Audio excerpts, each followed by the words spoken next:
nang sasama sa inyo na libutin yung ilan po sa mga makasaysayang bahay na naitayo po at nailipat dito po sa resort.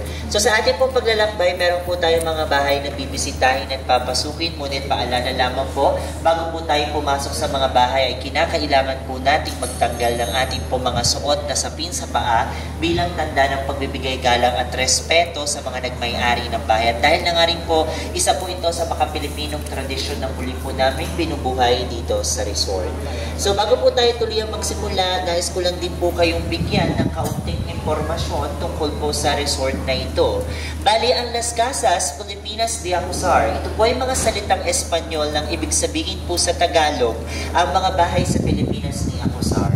So yung Acosar, ito po yung mismong apelido ng pamilya ng may-ari ng resort na ito. At nagsimula po silang mangolekta ng mga lumang bahay in the year 2000. Binuksan naman po nila ito sa publiko in the year 2010. So kung mapapansin niyo po, inabot ng 10 taong pagsasagawa ang resort dahil ang lahat po ng mga bahay na nakikita niyo po dito ngayon ay masusi po munang pinag-aralan bago inilipat dito sa resort. So ang ginawa po nila, nilagyan po nila ng bawat marka yung bawat parte ng mga bahay. Pagkatapos po niyan, kinuhanan po nila ito ng larawan for documentation and reference at saka po nila ito marahan na pinagbabaklas, piece by piece, plank by plank, column by column.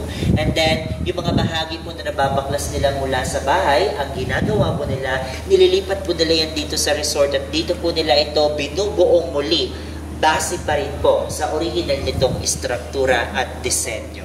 So sa ngayon dito po sa Las Casas, meron na po kaming total of 64 houses. And out of 64 houses, 42 po sa mga bahay, mga original. Yung natitira naman pong 22 ay kombinasyon ng replica and archival houses. At kung mapapansin nyo nga rin po, ang mga pangalan po ng mga bahay dito ay ibinase naman po sa lugar o probinsya dito sa Pilipinas kung saan po sila napuhan, nabili o natagpuan. So kagaya ng alam po ng malaking bahay po na to, this is our first house. Ito po yung aming pong Casa Binyan from Binyan, Laguna. Bahay po ito ng lolo ng ating pong pambansang bayani na si Dr. Jose Rizal.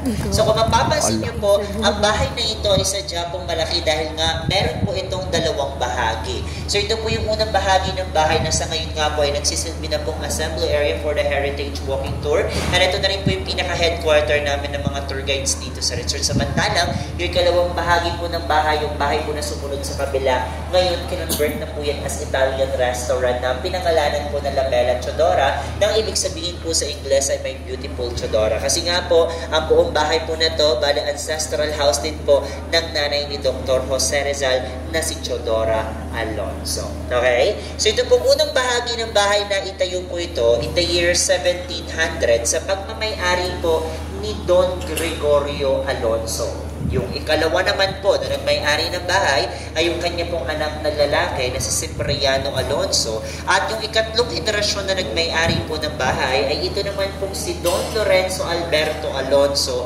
na noon po ay nagkaroon ng dalawang asawa.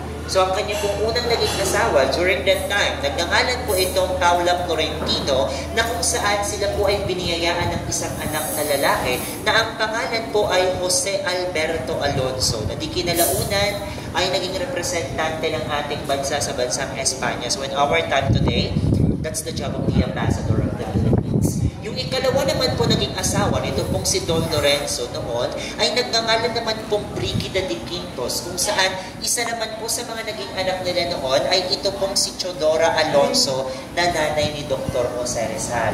So kung mapapansin niyo po, noon, ito pong si Chodora Alonso ay anak po sa ikalawang asawa at ikalawang pamilya. Kaya po ang pagmamay-ari ng buong bahay na ito noon ay napunta sa nag-iisang anak na lalaki ni Don Lorenzo sa kanyang unang asawa at unang pamilya. At siya po, si Jose Alberto Alonso, ang ika-apat na henerasyon na nagmay-ari ng buong bahay na ito.